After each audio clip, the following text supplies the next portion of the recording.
Donkey root. ये नाम सुनने में अजीब लगता है, लेकिन ये सफर उतना ही खतरनाक है।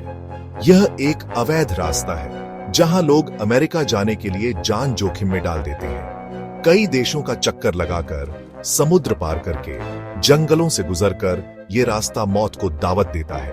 एजेंट जो पैसे के लिए कुछ भी कर सकते हैं, इस सफर को और भी जोखिम भरा बना देते हैं। हाल ही में 105 भारतीयों को अमेरिका से वापस भेज दिया गया। ये सभी डंकी रूट से गए थे। यह घटना इस रास्ते के खतरों को एक बार फिर से उजागर करती है। इस सफर में कई लोग अपनी जान गंवा चुके हैं और कईयों का अब तक कोई पता नहीं चला है।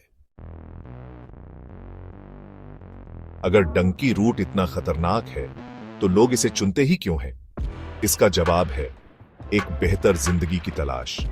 भारत में गरीबी, बेरोजगारी और अवसरों की कमी लोगों को मजबूर कर देती है। अमेरिका का सपना उन्हें अपनी ओर खींचता है। अच्छे रोजगार, अच्छी शिक्षा, एक सुरक्षित भविष्य का वादा।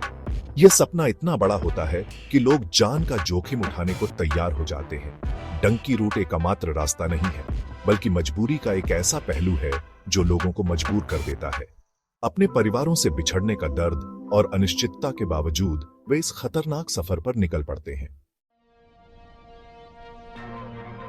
5 फरवरी 2025।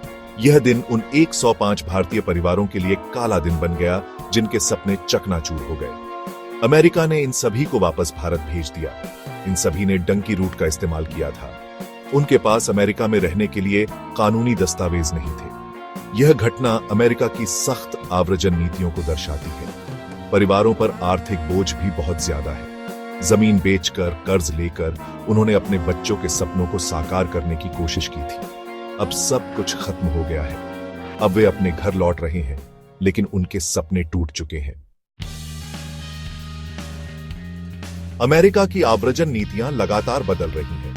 नए राष्ट्रपति के आने के बाद से कानूनों को और सख्त बनाया गया है। लेकिन क्या सिर्फ सख्ती ही हल है?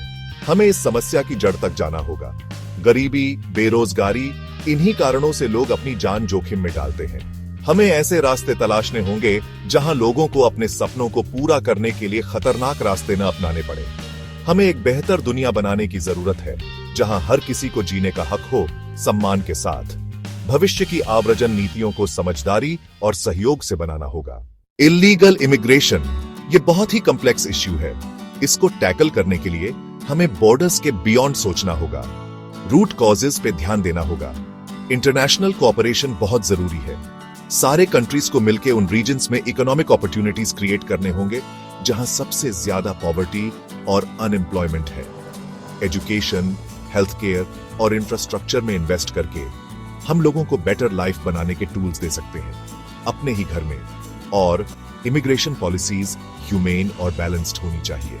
सिर्फ इन्फोर्समेंट पे फोकस करने के बजाय पॉलिसीज में लीगल इमिग्रेशन और असाइलम के पाथवेज होने चाहिए। ये बायलैटरल एग्रीमेंट्स, रीजनल पार्टनरशिप्स और यूनाइटेड नेशंस जैसे ग्लोबल फोरम्स के थ्रू अचीव हो सकता है। गवर्नमेंट्स को कम्युनिटी बेस्ड प्रोग्राम्स भी प्रमोट करने चाहिए जो इंटीग्रेशन सपोर्ट करें और इमिग्रेंट्स और रेफ्यूजीज को रिसोर्सेज प्रोवाइड करें। इन प्रोग्राम्स में language training, job placement services और कल्चरल ओरिएंटेशन इंक्लूड हो सकते हैं। फाइनली, पब्लिक अवेयरनेस कैंपेन्स बहुत जरूरी है। लोगों को इलीगल इमिग्रेशन के डेंजर्स और अवेलेबल लीगल ऑल्टरनेटिव्स के बारे में एजुकेट करके हम उन लोगों की संख्या कम कर सकते हैं जो डोंकी रूट जैसे खतरनाक रास्ते चुनते हैं। कंक्लूजन में, एक मल्टीफेसेटेड अप्रोच जरूरी है, जिसमें इंटरनेशनल कोऑपरेशन, अच्छी पॉलिसी मेकिंग और कम्युनिटी सपोर्ट शामिल हो। इलीगल इमिग्रेशन के रूट कॉजेस को एड्रेस करके ही हम एक सेफर और इक्विटेबल वर्ल्ड बना सकते हैं सबके लिए।